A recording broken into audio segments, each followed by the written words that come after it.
Opposition तो वो बेचारे वो कहते हैं ना क्लूलेस है, वो उनके पास क्ल्यू ही नहीं है, वो समझ नहीं पा रहे कि हमें क्या बोलना है, क्योंकि वो फ्रस्ट्रेशन में है। मैंने कहा कोई चीज़ उनको खो गई है, वो इक़्तिदार है। वो उनका मेन मकसद होता है चाहे दिस वे दैट वे वो इक़्तिदार कुर्सी तक पहुँचे, लेकिन लोग इसका फैसला करते हैं और सबसे पहले अल्लाह ताला फैसला करता है कि कुर्सी पे किसको बैठना चाहिए, और फिर बिठाने वाले लोग होते हैं अपने वोट से फैसला करते हैं। उन्होंने 2014 में इक़्तिदार आया उनके पास तबाही और बर्बादी की। 2002 से लेके 8 तक उनके पास इक़्तिदार था, तबाही और बर्बादी थी। चीफ मिनिस्टर थे वही, 4 बार पार्लियामेंट मेंबर बने साउथ कश्मीर के, कुछ भी हासिल नहीं हुआ, तबाही और बर्बादी हुई। स्कैंडल पे बैंक स्कैंडल हुए, बेरोज़गारी में हम दूसरे नंबर पे पहुँचे, वो उन्हीं की देन है। हमारा स्टेटस सारा ख़त्म हो गया, स्पेशल स्टेटस, हमारी स्टेटहुड चली गई। होम मिनिस्टर शायद पहली बार किसी जम्मू कश्मीर के मुस्लिम इंसान को जो है वो होम मिनिस्टर बनने का मौका मिला है। मकबूल डार साहब थे, वो MOS थे, लेकिन फुल कैबिनेट मिनिस्टर इंडिया के होम मिनिस्टर वो शायद हिस्ट्री में पहली बार मुफ्ती साहब बने। उस होम मिनिस्ट्री में स्पेशल पावर एक्ट को इंट्रोड्यूस किया। गाँव कदल का मैसेकर हुआ, हिंदवारा का मैसेकर हुआ, बिजबिहारा में 40 जवान शहीद हुए जिनका किसी चीज़ के साथ कोई ताल्लुक नहीं है। जो भी हज़ारों लोग, लाखों लोग, उनको FIR दिए गए, उनको जेलों में बंद किया गया। टास्क फोर्स जब वजूद में आया वो मुफ्ती साहब की होम मिनिस्ट्री की देन है। और फिर रातों रात घरों में जाके लोगों को तंग करना, छापे डालना, तहस नहस करना चीज़ें, ये इंट्रोड्यूस अगर किसी ने की हैं ये चीज़ें, ये PDP के जो सरपरस्त आला, अल्लाह ताला मगफिरत करे, मुफ्ती मोहम्मद सईद साहब ने की एज होम मिनिस्टर।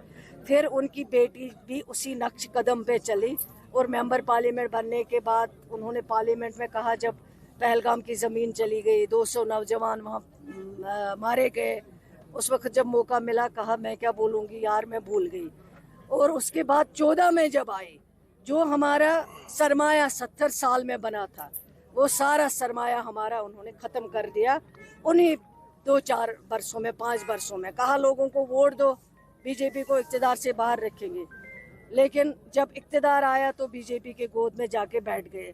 बेचारे वो परेशान हैं, उनके पास कोई चीज़ नहीं है बोलने के लिए, वो अगर बोलेंगे तो क्या बोलेंगे। इसलिए उनका मेन मकसद है कुर्सी पकड़ना, लेकिन लोगों ने उनको रिजेक्ट किया है। लोग समझदार हैं, लोग उनको वो मौका, वो चीज़ बन नहीं रही है उनकी, जो उनको मतलब उनको लगता है कि शायद इक़्तिदार के लिए कर रही है, लेकिन उसमें लोग उनको नहीं कर रहे, एक्सेप्ट नहीं कर रहे। अभी तक लोग उनको एक्सेप्ट नहीं कर रहे और उनको अपनी गलतियों की माफ़ी मांगनी चाहिए। अगर जम्मू कश्मीर आज 50 साल 60 साल पीछे चला गया, उसको देखना चाहिए, और ये हिस्ट्री में है। ये कोई मैं ऐसे नहीं बोल रही हूँ कि मैं बिला वजह इल्ज़ाम लगा रही हूँ, ये आप रिकॉर्ड निकाल सकते हैं, ऑन रिकॉर्ड की बातें हैं ये, क्या क्या PDP की हिस्ट्री रही है उन्होंने जम्मू कश्मीर के लोगों के साथ। शुक्रिया।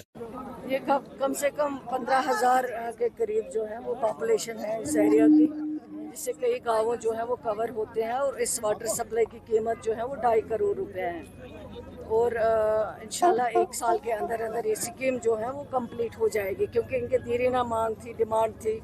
डिलिमिटेशन से पहले ये RDH पूरा कॉन्स्टिट्यूंसी में नहीं थे, लेकिन डिलिमिटेशन के बाद अभी जुड़ गए। इन्होंने मुझे इलेक्शन में डिमांड की थी कि वाटर सप्लाई हमारे पास नहीं है, और मैंने इनको वादा किया था कि इंशाल्लाह अगर आप मुझे MLA बनाओगे तो मैं ये डिमांड आपकी पूरी करूँगी। अल्लाह का शुक्र है कि हमने प्रोजेक्ट बनवाया, इस प्रोजेक्ट को अप्रूव किया है, और 1 साल के अंदर आज इस पे काम स्टार्ट हुआ, फाउंडेशन स्टोन डल गई। 2.5 करोड़ का प्रोजेक्ट है, 1 साल के अंदर इनका ये पानी का मसला जो है वो हल हो जाएगा।